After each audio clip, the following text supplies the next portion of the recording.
For us to build out a single page application, we really need our menu, the one thing we haven't really created yet.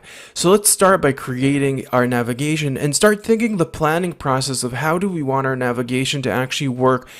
And we're not going to be done with it because that's going to be our main topic throughout the remaining lectures. But let's set up our first navigation element.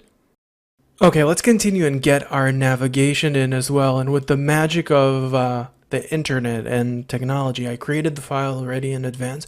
So let's go ahead. It's an empty file called nav.js, and I'm just going to go ahead and copy our navigation out of the HTML, save the HTML, go back into our nav.js, get rid of all the comments because they don't exist in JSX, and get rid of that, and of course go through and run any place that has a class, find, replace, and replace class with class name. Go ahead and replace all of those babies. And I think that covers it. If we'll have any errors, we'll fix them as we see them. Next is, let's go ahead and just copy from somewhere our default rendering class structure. And let me just go ahead and paste it right in here. And let's grab that baby and do a return. Now, just by doing this, we should have our new nav render. Let's go ahead and also obviously give it a name of nav. It's default exporting. Let's go into our app, import it, and test it out. So I went ahead and already imported it. Magic of technology again. And I'm going to go into my nav and I'm going to add it into as the first item inside of our div. And if I go ahead and save it, go back and click here on, well, automatically we'll see that we got our portfolio. All right, so the basics, these good stuff we've done already before, so let's continue down the line. And if we take a look at our navigation, again, we're going to see a lot of repetition. And that repetition is really happening in the area here where we have actually the navigational elements themselves, our portfolio, our about section, and so on and so forth. So what I want to do is I want to extract this baby out and position it as our, I would say, as our, a single item. So I would call this, let's call this a nav item. So it's that we're not gonna export it. I'm just gonna call it class nav item, and it's gonna extend, not export, extends React component, and all the other greatness that we've seen previously.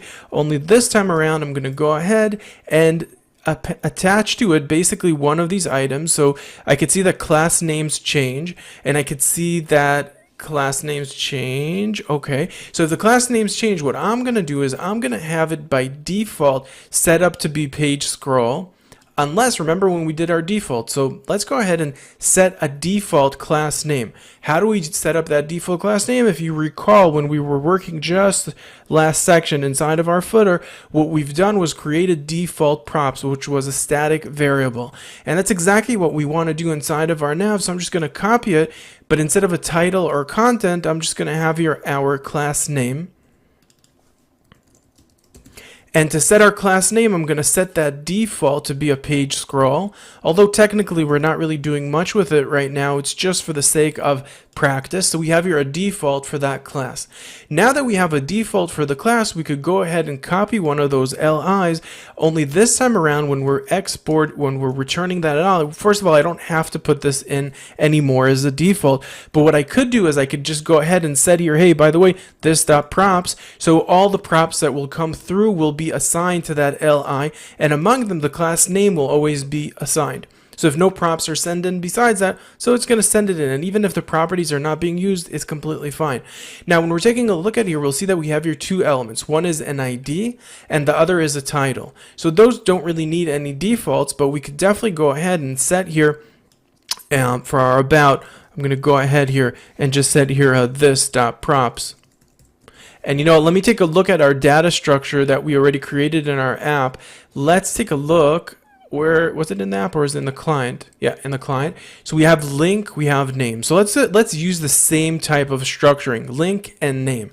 So again, so let's call this link and name, because our name is going to be visible.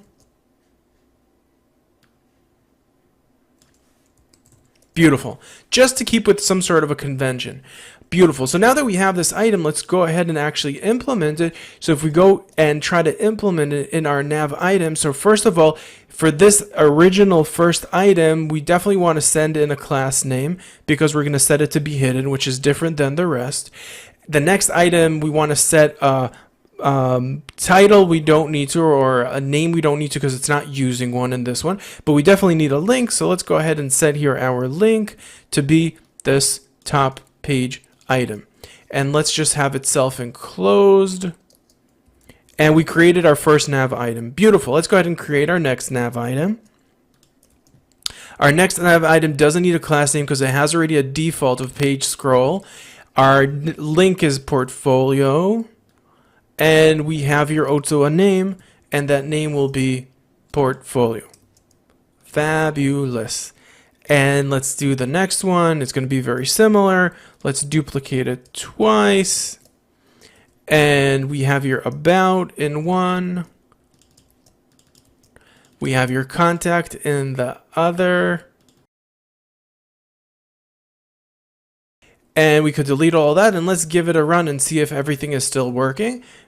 Save. And everything is still doing exactly the same thing, which is exactly what we would hope for it to do. Now, in the next lecture, we're going to move on to another topic, which is really exciting, which is about event delegation in many ways. Because in this case, I really don't want my nav item to be in charge of managing what happens with links. Maybe more naturally is to have it managed inside of our nav.